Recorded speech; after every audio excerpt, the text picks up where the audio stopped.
Guys welcome to my channel. তো আমি কালকে না একটা সিনেমা দেখে এলাম। সিনেমাটার নাম হচ্ছে শ্রীকান্ত। এটা বেসিক্যালি ওই শ্রীকান্ত বল্লা বলে একজন আছে, তার লাইফের ওপর সিনেমাটা করা হয়েছে। সিনেমাটা তুষার হিরানন্দানি বলে একজন আছে, সে ডিরেক্টেড করেছে। টি সিরিজ থেকে এসেছে, আর রাজকুমার রাও আছে। দেখো বেসিক্যালি এই সিনেমাটা যখন ট্রেলার এসেছিলো বা গানগুলো এসেছিলো, আমার না এই সিনেমাটার প্রতি কোনো সেরকম এক্সপেকটেশন ছিল না। আমি ভেবেছিলাম যে দেখতে যাবো কি যাবো না, প্রথমে এরকম একটা ব্যাপার ছিল যে আমি দেখতে যাবো কি দেখতে যাবো না। দিয়ে কালকে আমি ভাবলাম যে যাই একবার দেখে আসি সিনেমাটা, ঠিক আছে। যেটা আমার সবথেকে ভালো ডিসিশন হয়েছে, ঠিক আছে। আমি এখনও পর্যন্ত 2024 যতগুলো সিনেমা দেখেছি, আমার তার মধ্যে সবথেকে দারুণ লেগেছে সিনেমাটা। বেসিক্যালি মানে কি অসাধারণ একটা সিনেমা, ঠিক আছে। তোমরা যদি কেউ ভেবে থাকো যে এই সিনেমাটা আমি দেখতে যাবো বা দেখার ইচ্ছা আছে, তোমরা কোনো রিভিউ টিভিউ কিছু দেখো না, ঠিক আছে। কারো কোনো রিভিউ টিভিউ দেখো না, কারণ সেখানে পজিটিভ দিক নেগেটিভ দিক অনেক কিছু তারা অনেকেই বলবে, ঠিক আছে। যেমন আমিও বলবো কিছু ভালো লেগেছে, ভালো না লাগার জিনিস নেই আমার কাছে, ঠিক আছে। বাট এত জিনিস ভালো লেগেছে, তোমরা রিভিউ ফিভিউ না দেখে সিনেমাটা জাস্ট একবার দেখে এসো। এই সিনেমাটা তোমরা যদি হলে গিয়ে না দেখে এসো, তোমাদের প্রচণ্ড বড় একটা মিস, ঠিক আছে। আমি বলছি 2024 সালের one of the best cinema Srikanth, ঠিক আছে। এটাতে আমার বেসিক্যালি আমি সিনেমা দেখতে গেলে আমি অত পজিটিভ দিক নেগেটিভ দিক দেখি না, ঠিক আছে। আমি যে 200 টাকা দিয়ে যাচ্ছি, সিনেমাটা আমি এনজয় করছি কি করছি না এই নিয়ে আমি বেসিক্যালি সিনেমা দেখতে যাই, এবং যে কত টাকা উসুল করতে পারছি, ঠিক আছে। তো আমি শ্রীকান্তের প্রতি আমার কোনো এক্সপেকটেশন ছিল না, আমি সেইভাবে ঢুকি হলের মধ্যে।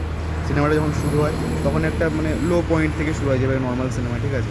এবার সিনেমাটাতে যখন রাজকুমার রাও বড়ো হয়, সিনেমা যখন তার অ্যাক্টিভিটিসগুলো শুরু হয়, তাকে দেখে বেসিক্যালি তুমি বিশ্বাস করতে পারবে না যে সে এখানে অ্যাক্টিং করছে লিটারেলি। মানে তার অ্যাক্টিং কি অনবদ্য, ঠিক আছে। অ্যাক্টিং কি অনবদ্য। প্রথমে একটা সিন আছে, ওই সিনটাতে ওর বাবা ওকে একদম পুড়িয়ে দিতে চায়, ঠিক আছে। দিয়ে পরে গিয়ে সে ছেলেটা যখন আবার বড় কাজ করে দেয়, তখন সেই বাবা এসে তাকে জড়িয়ে ধরে। মানে এই সিনগুলো লাস্টে যে এপিজে আব্দুল কালামের সাথে একটা এপিজে আব্দুল কালাম কথা বলছে, তার মাঝখানে সে ওটা একটা কোশ্চেন করছে, এই সিনগুলো। সে তার যে ক্রিকেট খেলা, রাজকুমার রয় যে এখানে ক্রিকেট খেলার সিনটা আছে ব্লাইন্ড টিমের মধ্যে, ঠিক আছে। এইগুলো দেখতে না তার পারফরমেন্স অসাধারণ। আমার রাজকুমার রায়ও দেখেন এখন পর্যন্ত বেস্ট সিনেমা যদি তার পারফরমেন্স ওয়াইজ বলি, তাহলে সেটা ট্র্যাপ। আমি যদি বলি এই সিনেমাটা ট্র্যাপকেও টপকে গেছে। মানে এত সুন্দর সিনেমাটা, প্রথম থেকে লাস্ট পর্যন্ত এত সুন্দর সিনেমাটা, তোমাকে এত সুন্দরভাবে বেঁধে রাখবে। তুমি মাঝে মাঝে তার কমেডিতে হাসবে, তার কিছু কিছু জায়গায় ইমোশনাল ডায়লগস মানে কাঁদবে। তার একটা প্লেনের সিন আছে, প্লেনের সিনে সে তাকে প্লেনে উঠতে দেওয়া যাবে না, সে ব্লাইন্ড বলে, ঠিক আছে। এবার সে কীভাবে প্লেনের মধ্যে উঠবে, এটা দেখার জন্য তোমাকে সিনেমাটা দেখতে যেতে হবে। সিনেমার গানগুলো এমন জায়গাতে প্লেসড করা আছে, সেগুলো দেখতে খুব সুন্দর লাগছে। একটা লাভ অ্যাঙ্গেল রাখা হচ্ছে, সেটা দেখতে খুব সুন্দর লাগছে। সিনেমার মধ্যে পজিটিভ দিক প্রচুর আছে, প্রচুর আছে। আমি তোমাদেরকে বলছি এই সিনেমাটা রিভিউ দেখো না, এটা রিভিউ দেখলে তোমাদের সিনেমার দেখার ইন্টারেস্টটা চলে যাবে। আমি বলছি এই সিনেমাটা তোমরা একবার জাস্ট হলে গিয়ে, আরও সবাই তো বলছি রেকমেন্ড করছে, আমি রেকমেন্ড করছি সিনেমাটা একবার জাস্ট দেখে এসো। সিনেমাটা যে তোমাদের লাগবে না, মানে আমার তো সিনেমাটা দারুণ লেগেছে। যদি তোমাদের ইচ্ছে থাকে যে দেখার, তাহলে যাও প্লিজ সিনেমাটা গিয়ে।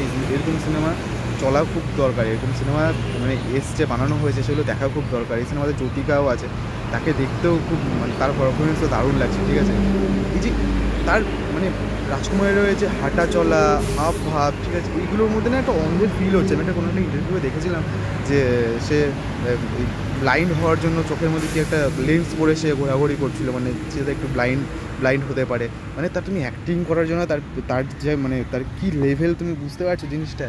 তোমরা প্লিজ সিনেমাটা একবার দেখে এসো। তোমরা যদি না দেখে এসো প্রচণ্ড বড় মিস করবে একটা সিনেমাটা, ঠিক আছে। তো এই ছিল আমার রিভিউ। যদি ভালো লেগে থাকে like share subscribe, please go এই সিনেমাটা একবার দেখে এসো, যাও প্লিজ।